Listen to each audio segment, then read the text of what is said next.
Street, month April 7th, 2020. Please silence all electronic devices of those in attendance, which is not 20. Okay, invocation, do we have anybody to do our invocation? I'll do it. Okay, we got Mr. Mayor, Vice Mayor Brewer. Let us pray. Lord, help the mayor and his family find ways to cope with their health issues. Help our public safety, first responders, and medical staff have strength to aid the victims of the coronavirus. And watch over the council and staff to give them wisdom to conduct today's meeting and make decisions in the best interest of our citizens. In your name we pray. Amen. Amen. Thank you, Vice Mayor. Stand for the pledge of allegiance. Ready? Salute. I pledge allegiance to the flag of the United States of America and to the republic for which it stands, one nation, under God, indivisible, with liberty and justice for all. Please be seated.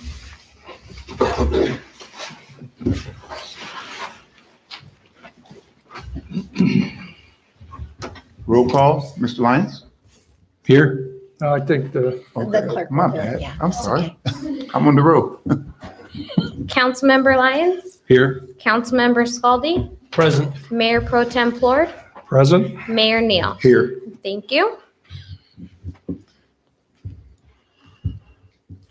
Okay, E, closed session report. Nothing to report, Mayor and Council. Okay, agenda approval, additions and or deletions. Are there any? Vice Mayor? Additions or changes? City, okay. None, city manager, okay. Public comment.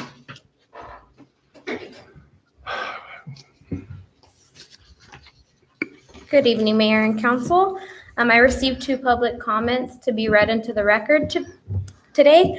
So the first one was received today, and it reads, Thomas Reed, 1060 Parr Avenue, Lemoore. Mayor Neal, council members, I stand before you this evening. Oh wait, I cannot stand before you since this council in its infinite wisdom has issued a directive that is meeting is not open to the public. I can understand your concerns and effort to not spread the COVID-19 coronavirus, but this, according to the CDC, there has been between 29,000 and 61,000 that have died each year because of the flu. The 2017-2018 flu season caused the deaths of approximately 61,000. Where was the concern for public safety? You cannot have a public meeting and the public not be allowed to attend. While you have given us the opportunity to submit printed statements to be read during the appropriate time of the meeting, that is not the same. There will be no opportunity during the meeting for the public to agree with or refute what is said during the meeting. I fear by making this meeting to be without the public can make it easier in the future to proclaim some other reason for public safety, that the public shall not be able to attend. As I said at the previous council meeting, there is a building next door with ample room for attendees to spread out and maintain proper distancing. Thomas Reed, 4/7/2020.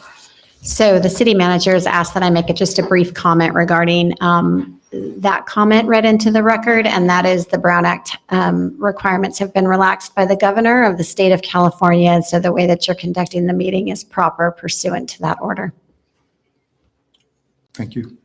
Okay, and the next one I received on Friday, April 3rd, and it reads, as engaged citizens, we are concerned with the actions of city administration, City Manager Olson and Assistant City Manager Spear, with the approval by City Council regarding the laying off of 2 senior employees, one with over 20 years of experience and the other with over 10 years of experience, on March 23rd, 2020, due to budgetary constraints. The actions of the City Council and City Administration, City Manager Olson and Assistant City Manager Spear during this historic pandemic is questionable. These 2 employees held mission essential positions within the city, and they have a significant amount of professional knowledge, history, and displayed amazing loyalty to the city. It is our perception that these facts were not taken into consideration before walking them off without any prior notice or record of performance or disciplinary issues. Were other options before layoff not explored and implemented? During the recession in 2008, past city manager Jeff Briltz and executive staff decreased their salaries for a period of time to avoid layoffs. Furloughs were also done in order to avoid layoffs. Leave without pay was also authorized without penalty to the employees to avoid layoffs. All of these options were put into place to avoid layoffs, and city employees were not laid off. City council and administration knew going into 2019-20 fiscal year, the budget was in the red. Yet they chose to bring before you Resolution 2019-20 in March 2019, which council approved, adopting salary ranges for 3 positions which included salary increases. The staff report claimed that there was a potential of 100,000 salary savings in the next fiscal year, which is correct because these 2 people were laid off prior to the end of the fiscal year.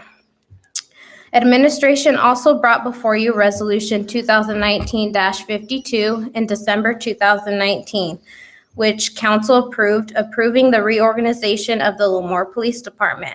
This resolution also increased salaries and benefits. The staff report claims may result in an increase to the Lemoore Police Department salaries and benefits of not more than $8,000 for fiscal year 20. Did the city manager and assistant city manager consider taking a reduction in pay or temporarily eliminating the assistant city manager position during this crisis to save jobs amongst their team during these trying times? Leadership and the actions of leaders in difficult times will define and shape the culture of your organization going forward. Did the city do the right thing? Respectfully submitted. Signatures not obtained due to social distancing restrictions, and all are approved endorsements. Jeffrey Garcia, Gina Arcino, Christy Lee, Ed Martin, Jeff Laws, Mimi Laws, Tammy Beck, Sean Beck, Ray Etchegoin, Mario, Lou Bartolome, Mimi Supralis, Angie McDaniel, Eric McDaniel, Gabe Venegas, Eva Pimentel, Eric Anonas, Kimberly Zayas, Robert Santos, Venice Latoria, Sunny Law, Yvonne Flores, Christian Flores, Linda Cronin, Roskin Metra, Massey Cruz, Chris Datu, Jonathan Cruz, Joy Anonas, Sylvia Rocha, Kathy Supralis, Lulu Flores, Ryan Supralis, Ryan Armand Santos, Anna Santos, Mildred Prospero, Richard Ziosita, Adrian Ziosita, Bill Munoz, Jen Bartolome, Pini Etchegoin, and Javanel Supralis. That was it. Thank you. Thank you.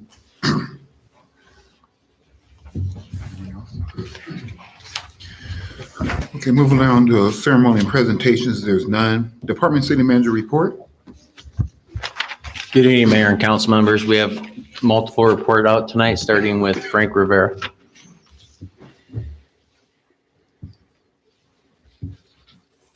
Good evening, Mayor. Welcome back, council members. I just have a couple of updates to brief you on, a couple of construction projects that you're aware of, and so a couple that, one that I've been telling you was going to start, but because of rain and weather, it was postponed. But the 18th Avenue Overlay project will start next week, weather permitting.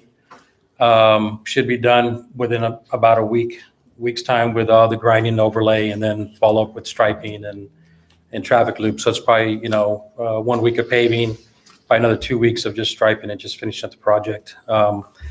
As you may be aware, Freedom Elementary, that's the name of the new elementary school, started this week. They did a couple of one water tap today. So they'll be working in the right of way, probably for about a good month and a half, widening one side of the street and then putting in infrastructure to the school. PD is moving along fairly well. Today, you may have noticed on Cinnamon, there was kind of detour there. They actually did a sewer tie-in today, which worked out fairly well. And then there on Hill Street was closed because they're actually running PG&E, and then also tomorrow they're going to run communication conduit across the street. So Hill Street will be closed for a couple of days. Just want to shout out to staff. Staff's been working.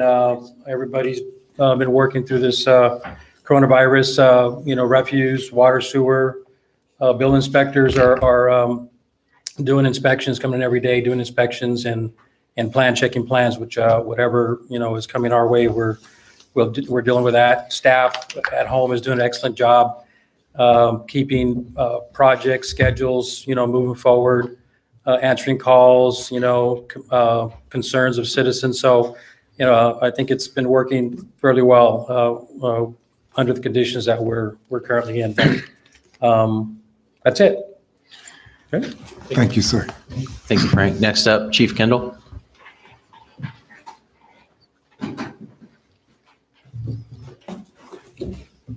Good evening, Mr. Mayor and council members.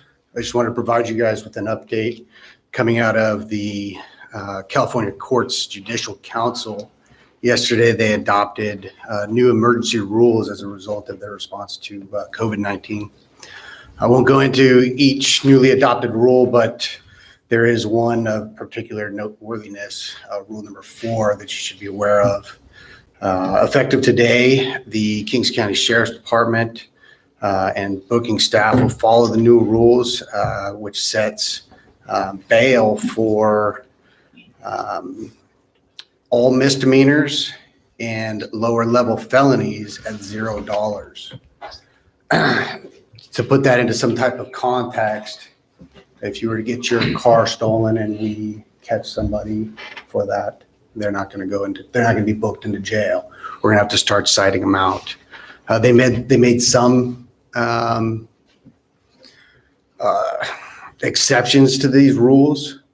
DUIs, they're still going to accept public intoxication or under the influence of narcotics. All your violent felonies are still going to be bookable, and those are listed out in the penal code as far as what classifies as a violent felony. If there's any kind of question as to a person's identity, we can still get them booked in until they clarify that. And then if that, depending on what charge he's booked in on, will dictate whether they stay or go. And then the Sheriff's Department jail will reevaluate all their current inmates. And if they are booked in under one of those charges that don't classify as a violent felony, essentially, they're going to be released.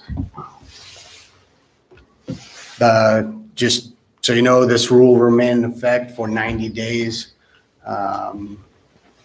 after the governor declares that the state of emergency related to the pandemic is lifted, or until appealed by the Judicial Council. So once the governor says the state of emergency is over, 90 days after that, they will revert back to the regular bail schedule. Thank you, sir. Thank you, Chief. Again, good evening, Mayor and council members. So from my side of the business is a COVID-19 update for the city. Not that there's much good news with COVID, but we received word that Dutch Brothers, who's one of our new businesses coming into town, they've announced that they're taking all profits from all the Dutch Brothers in the month of April, and they will be donating all their profits to first responders first to help support. So again, we've got a good community partner coming to town. That's pretty admirable. So I wanted to let that be known. Last week, we've closed the park, the playgrounds in the parks and the bathrooms at direction was suggested. We've posted signs on the basketball courts. We haven't shut them down. We're hoping that people will not play pickup games, but just do some shooting around and keep distance. Parks and Rec is monitoring that, but we may have to start shutting down basketball hoops or pulling rims off to keep that from happening. But that's something it's fluid. We're just keeping an eye on it. It was mentioned before, we're protecting employees. We have a lot of staff working from home. So for people calling in, they probably don't even notice it. The biggest thing is traffic in and out of finance. It's non-existent right now. We're going in, we're not letting public come into the building, but we still are processing payments. There's multiple ways that they can pay and get their receipts or get their statements brought up to speed with them. We've had a few businesses, not too many, where we've actually had to dispatch LPD out to ask for voluntary compliances for being non-essential services to shut down. They have complied without any major issues. So no hostility there. Had a call with the commanding officer of NAS Lemoore this morning, Captain Peterson. He wanted to reach out and we offered each other mutual support. We're keeping in touch throughout the pandemic. The base has instituted everybody going on the base has to have a mask. They don't have to wear it as they go through the gate, but if they're getting within 6 feet of anybody on base, they're required to wear the mask. So we're in contact with them. Board of Supervisors meeting this morning. They gave some updates on COVID for the county. We still have the 5 cases. It hasn't increased. 3 were travel related. 2 were person-to-person contact, but none are communal as being out in the community as right now. So that was of this morning. I don't know if those numbers have changed, but Kings County is still doing fairly well. They have arranged for overflow capacity should the hospitals be overran. There's multiple beds being set up and they have shelters to go to for the non-COVID stuff. And the mobile unit is active for the county. And one thing the base captain did mention too is their health officer, which is the equivalent of what the county has. They're talking daily and exchanging information. And the bid for the 80-acre project is going out next week. So we should be having solid bids coming back for that here in the next 3 weeks to a month. And then we're getting ready to close escrow on the 35-acre parcel south of town. So that is in escrow. We're just finalizing that. So that's what I have for now. I will have an update on some of the boards and commissions at the end of the meeting. Thank you. Thank you, City Manager. Okay, going down to consent calendar section 3. Items considered routine on this nature of place in the consent calendar. They will be considered and voted upon on one vote as the item unless the council member or a member of the public requests individual consideration. 3-1, approval minutes, regular meeting, March 17, 2020. 3-2, approval meeting, special meeting, March 27, 2020.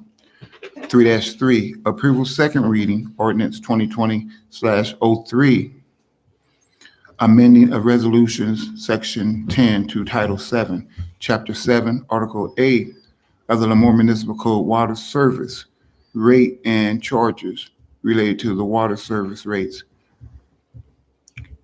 charges, delinquent bills, and discontinuance of service. 3-4, approval purchase of 2 half-ton truck for the wastewater stormwater division. 3-5, approval budget amendment purchase of 2020 John Deere 5115 utility tractor from wastewater stormwater division. 3-6, approval resolution 2020/09 authorizing delegations of authority to the city manager of designee to make expenditures from the risk management fund, settle claims against the city of Lemoore. The city, and settle city litigations. I would say anybody from the public want to expound on this, but I'm going to go ahead and bring it back to the city. Do we want to elaborate on this or make a motion? I don't need to pull anything, but the city clerk needs to state whether there has been any public inquiry or public comment to Thank you, the sir. consent calendar. Thank you, Vice Mayor, for that. I have not received any public comment for consent calendar. Thank you. Well, can we get a motion? I'd like to pull 3-4 and 3-5.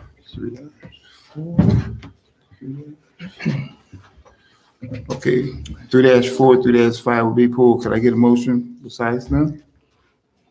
3-4 and 3-5? I'll make motion. Got a motion by Mr. Scody Second? and a second by Mr. Lyons. Mr. Scody? Aye. Mr. Lyons? Aye. Mr. Plourd? Aye. And I vote aye. Okay, going on to 3-4. 3-4. Go ahead, Mr. Lyons. Yes, sir. Can I answer your questions? Yeah, so kind of both of them fall into the same category. And there's been a lot of people asking me, why are we buying 2 half-ton trucks and a John Deere when we're in the time of money crisis? And I try to explain to them how the budget works and how you can't just take money from certain funds and put them into the general fund. So I'd like the Lord to kind of explain that, Yeah, because there's so- a lot of people that keep asking me these same questions. Yeah, you're correct, and you may want your finance director or Michelle to weigh in on this as well, but you have different funds, and these monies that are being used for the purchase of these vehicles are separate from the general fund. And so the general fund is where you see a majority of your deficit that Michelle talks about in her budget presentations. Again, these are enterprise funds that you're using to purchase these Yeah. vehicles, and you can't take money from an enterprise fund and use it in a general fund. Now, there's very limited circumstances where you could maybe do a loan, but you have to have a repayment plan, and right now the city is $3.4 million in the deficit, so that would be impossible. Yeah, I understand. I just, like I said, there's people that are asking me, and I just want clarification for those people that keep saying, well, if you're laying people off, why are you buying trucks and Correct. tractors and stuff? Right, And I just want it to be crystal clear. That's all I was looking for. okay. That's the and I main don't know reason if- for pulling them. I don't know if Michelle has anything she wanted to add to that analysis. Okay. I would like to add one thing, that on item 3-5, the John Deere tractor, that the current tractor we have is a tier 0. So that's one of the error board. By upgrading our fleet, it keeps us compliant with the law. So we use a tractor quite frequently for disking the retention basins for the storm water and fields the city's own. Are the trucks just replacements? Yes, the trucks are replacements for aging fleet, that we have some older vehicles that we're spending quite a bit of money on, and they're at the end of their useful life. So And once again, this is not general fund money. This is enterprise fund money that the taxpayers pay into the fund to support the enterprise that the truck and the tractor and the trucks are going to be used for. So these are planned expenditures, and some are forced by the state. So Yeah, thank you. Thank you. I guess we're gonna kill 2 birds with 1 stone. Could I get a motion from Yeah, 3-4? I motion to accept 3-4 and 5. Okay. Got a motion, Mr. Lyons? You need a second. I'd like to second that. Okay. Got a motion. I got a first by Mr. Lyons, a second by Mr. Scody. Mr. Lyons? Aye. Mr. Scody? Aye. Mr. Plourd? aye. And I vote aye. Consent calendar passes. Public hearing, section 4-1. Public hearing, first reading, ordinance 2020/04, approving the zone change number 2020/01, changing from zoning map from regional, commercial, and light industrial for property located at 1356 West Iona Avenue, just south of SR 198 and west of 19th Avenue. Of approval of resolutions 2020/10, approving general plan amendment number 2020/01 and the association's CEQA category common census exemption. So Mayor, the city manager needs to set up the conference line for the consultant to call in. Okay.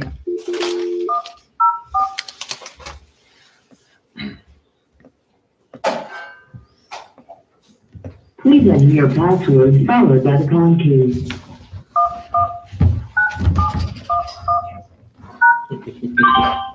One. Continue. So there's going to be somebody on for potential public comment. So when we take it to public comment, we'll go to the phone. Okay.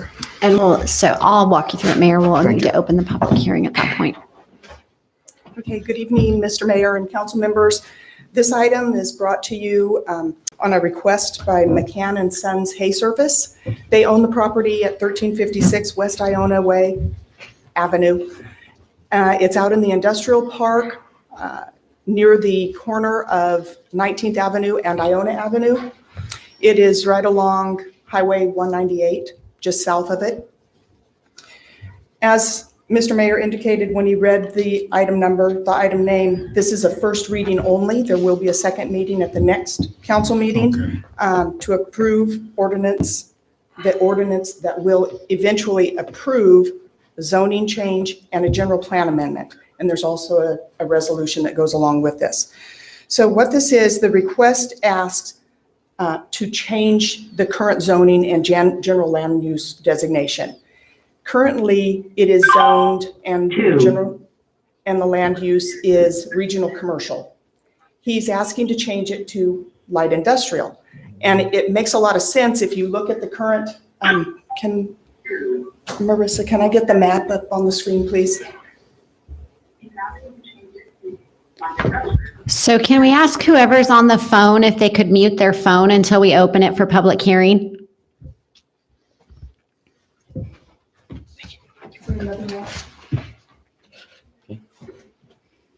Right there.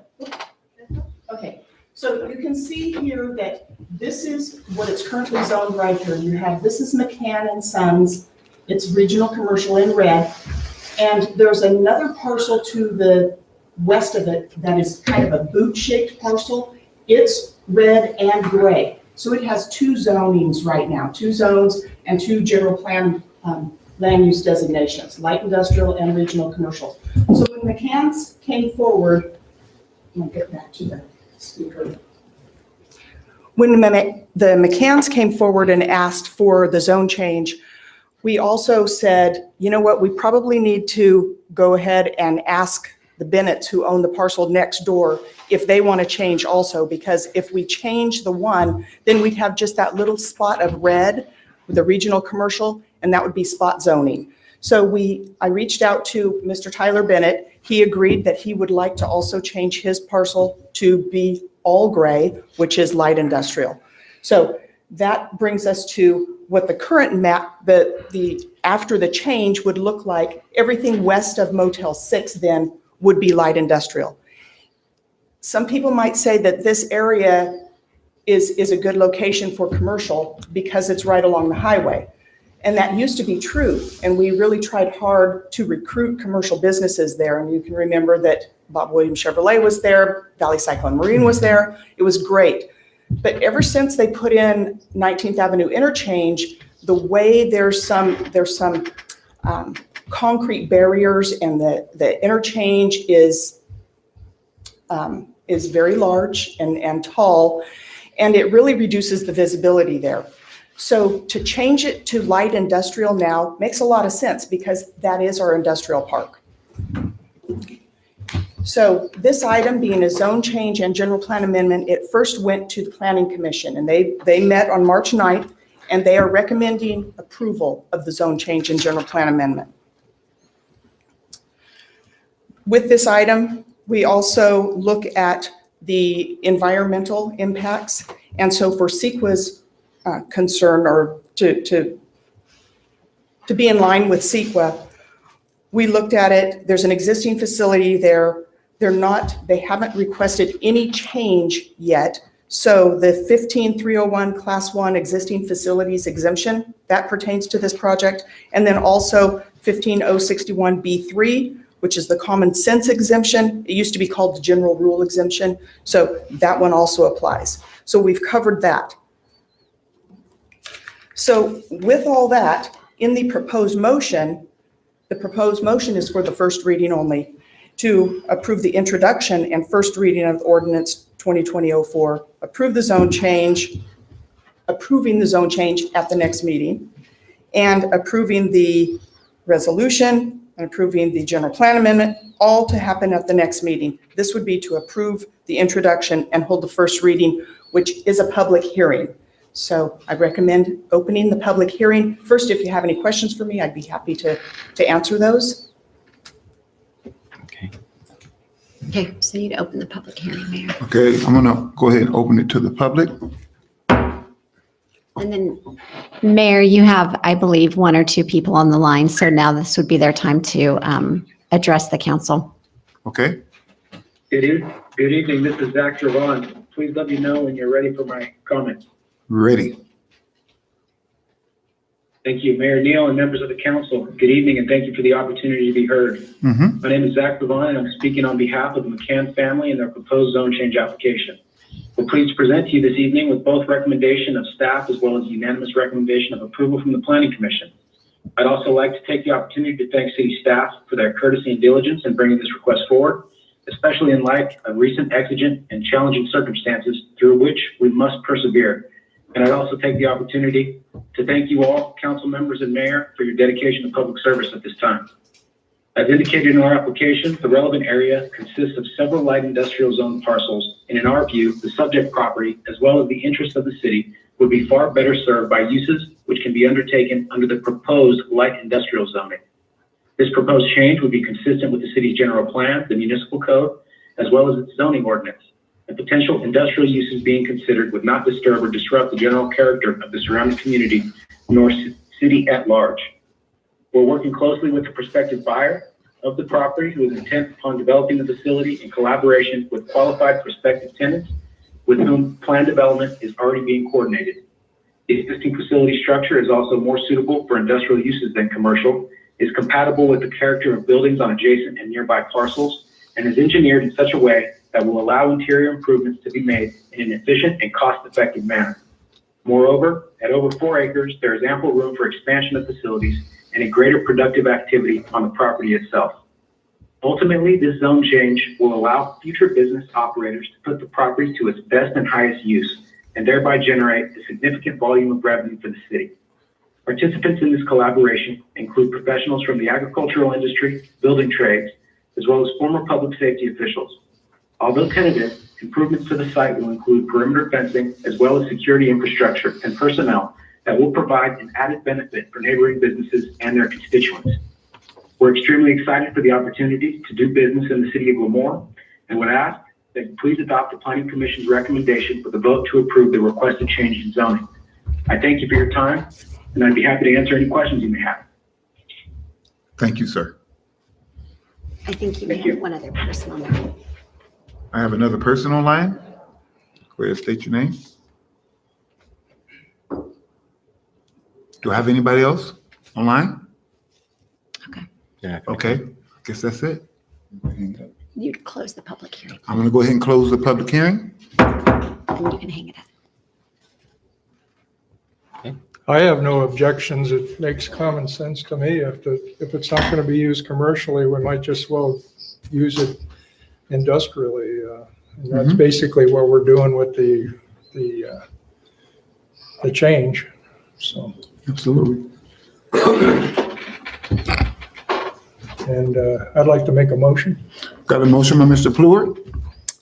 So that we have a clear record, is it a motion to introduce and waive the first reading of the ordinance and also approve the resolution?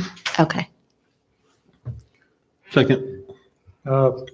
Move we approve the resolution 2020-04, waive the first reading of the ordinance in its entirety, and approval of resolution 2020-10 and the associated chronological common sense CEQA exemption, and set its second reading for the next regular council meeting. If the ordinance is adopted after the next reading hearing, the zone ordinance changes will take effect after 30 days. And I didn't mean to be Oh, no, you're abrupt. fine. I just You're fine. know what you were going to say, so Okay, perfect. that's my motion. Yeah. I got a first by Mr. Pleward and a second by Mr. Lyons. Mr. Pleward? Any discussion on the motion? None? Absolutely not. Done. I vote aye. Aye. Mr. Scody? Aye. And I vote aye. Thank you, council. Carries. Okay. 5-1, information only, 2019 Lemoore Police Department Annual Report. Mr. Chief Kendall. Good evening again, Mr. Mayor, council members. It's my pleasure to present to you our 2019 annual report. I won't read through the 40-page report in its entirety. I've tried to condense it down to one page.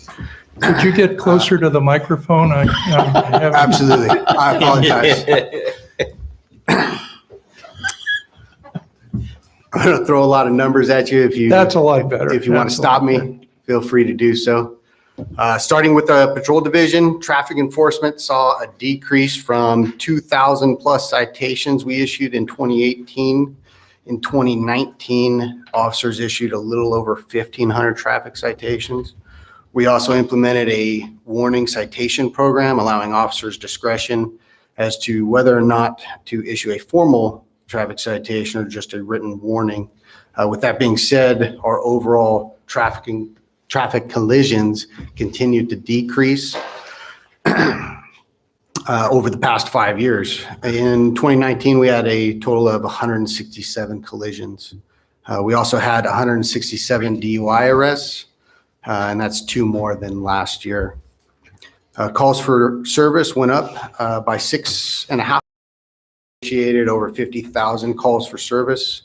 Felony arrests were down by 5% with a total of 611, and misdemeanor arrests were with a total of 1,596. Reported assaults, rapes, larcenies, auto theft, and robberies were all down from the previous year. For our detective division, they were assigned 193 cases. They had 145 arrests, and they had a clearance rate of 96.38%, which is phenomenal. Homicide last year in June of 2019, we were able to identify and arrest 2 suspects in that case, and that case is awaiting to go to jury trial. Our training staff continues to be a high priority. Personnel received approximately 3,800 hours of training, not including the 6 new officers we brought on and put through the intensive 4-month field training program. Our people in 2019, Officer Trevino and his canine partner Rocket graduated.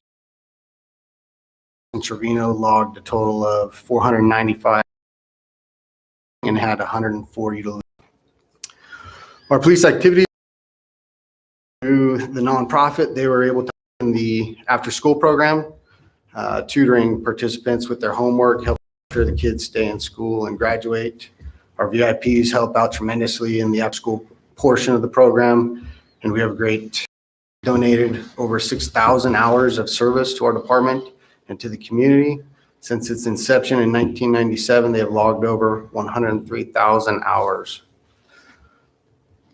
And just as a personal note, I have to say that not having the VIPs in our office, it's a little quiet in there, and it's not very fun. They truly bring something special to our department. So in closing, we had a very successful 2019, and regardless of how 2020 started, I think we'll be okay. With that, I'll entertain any questions. I don't have a question, I have a comment. As far as I was going to do it under my city council report, but I'll do it right now. I want to thank you for your annual report. Whoever did that and put that whole thing together, that was a lot of information. It was really kind of easy to follow, and I would urge any citizen to get a hold of that report. Is there a way that We're going to try to get it out on our website, and all the credit for putting that together goes to Valerie, our executive assistant, who made it pretty extra fancy. she did a really good job? Awesome. And I wanted to say thank you because there was a lot of information in there, and it really kind of let me know what my police department does more so than I did before. And I just want to say congratulations and thank you. Thank you. I concur. Thank you. Yeah, I saw the picture of you in there too. I think he said it was like 5.5 minutes. I see the time. I think he achieved his goal. Moving on, brief city council reports and requests. Mr. Lyons. Well, again, Chief, thank you for your annual report. The whole COVID-19 thing, I don't know what to say. I know that everybody's struggling with this, and stay strong. If anybody needs any help, email me. I'm free to help. I'd also like to say thank you to all the city staff. They continue to do a good job in this difficult time. The fire department and police department, and the census is coming up. Please be counted. It matters. That's all I have. Excuse me, I would just like to kind of ride the coattails on that, all the above that he said. Did 3 weeks ago, so time out and fill out that census correctly. And, let's get some money here that we can take from the federal government that maybe we're missing out. So please don't be afraid to fill it out correctly. And as far as COVID goes, be safe, protect yourself and your loved ones. Practice social distancing as hard as it might be. How long this is going to go on. And it gets harder and harder. And I have kids at home, and that's hard. But do what you have to do to keep your family safe and your next door neighbor safe. Thank you. Thank you. Mr. Pruitt? Yeah. I happen to have my census. Now, did you fill yours out online, or did you do the written? Absolutely online. Online. Okay, well, it didn't take very long, and if you got a letter in the mail, it had the code that you need to get in to register to get your census. So I recommend that everybody take the time to do it. That gives us our fair share of federal funding for schools, hospitals, roads, public works, and other vital programs. So we only have one time every 10 years to get this right. So let's get it right the first time. The other item I had was it's April 1st was the due date for the FPPC Form 700 Statement of Economic Interest. So if you haven't submitted your annual report and given it to the city clerk, then now is the time to do it. And I believe they need to go to each of the committees also. Yeah, and that date was extended by the FPPC, I believe, to July 1st. Mhm. June 1st, corrected by the city clerk, June 1st. I guess I'm not completely an outlaw. It's okay, it's better to be early than late, yeah. So I was appointed to the Select Committee for the Air Board. And I'm not sure whether they require a Form 700, and I'll find out when I contact them. So I was going to add something to a future agenda item, but I'm going to hold that in abeyance until sometime in the future, maybe, or maybe not at all. So with that, we'll move on to next. Yes, go ahead, city manager. So good evening, Mayor and council members. So after we did the last shuffle, there's a couple boards that I'm attending now. Two of them, mosquito abatement and Kings County Action Organization. So the mosquito abatement went out, saw their new facility. They're finishing up the punch list items on that. They're delaying due to COVID-19 the startup of their seasonal employees, but they're thinking they're going to be staffing up sometime in May. So straightforward, good little committee over there. And then the Action Organization. So they've got a lot going on during this time of the COVID. They got a lot to juggle. So quite a few updates out of there. They've submitted waivers to the California Department of Education to use funds to buy cleaning supplies to help support family child cares that are still operating. The Head Start and Child Development Centers will be closed through June 5th. And then the migrant and seasonal Head Start classrooms and one-year classrooms will be closed through June 5th as well. They're hoping to reopen sometime in the summer. They're helping households of utility assistance from people shut off from utilities. So they've got a group of people working on that and helping out. The Barbara Seville Shelter and Crisis Support Center is still operating, open for access to the public. They have not seen a spike or a dip in people looking for shelter during this current crisis. The food bank is also seeing a high demand for service. They've gone from 1 food distribution each month to about 3. So again, a lot of good work going on there. And then he wanted to call out some of the community support. They've been getting corporate donations. So SC&E donated $100,000. Cheryl Sandberg and Dave Goldberg Family Foundation, another $40,000. Farm Credit West, $4,000, and the Hanford Sunset Rotary for $500. And there's also some more coming in, but they're awaiting those. So I'd like to thank the community partners that are helping out during this pandemic. And then lastly, they have over 40 employees working remotely at the site, but their 2 are shuttering, trying to control and keep people safe. So that's my report out. Thank you. Okay, I'm gonna go ahead and, Vice Mayor? I just thought of one thing that probably should be said.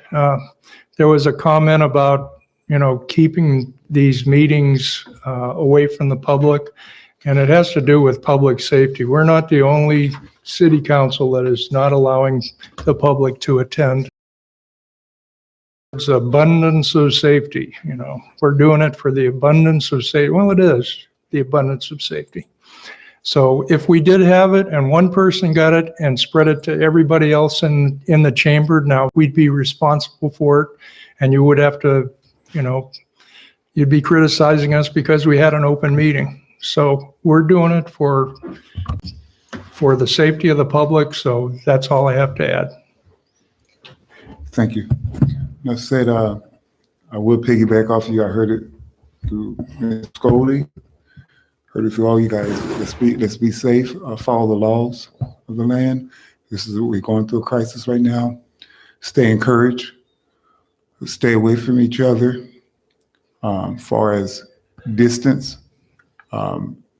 keep my family in your prayers, and I will be keeping you guys in my prayers. The time is now 8:17. Adjourned.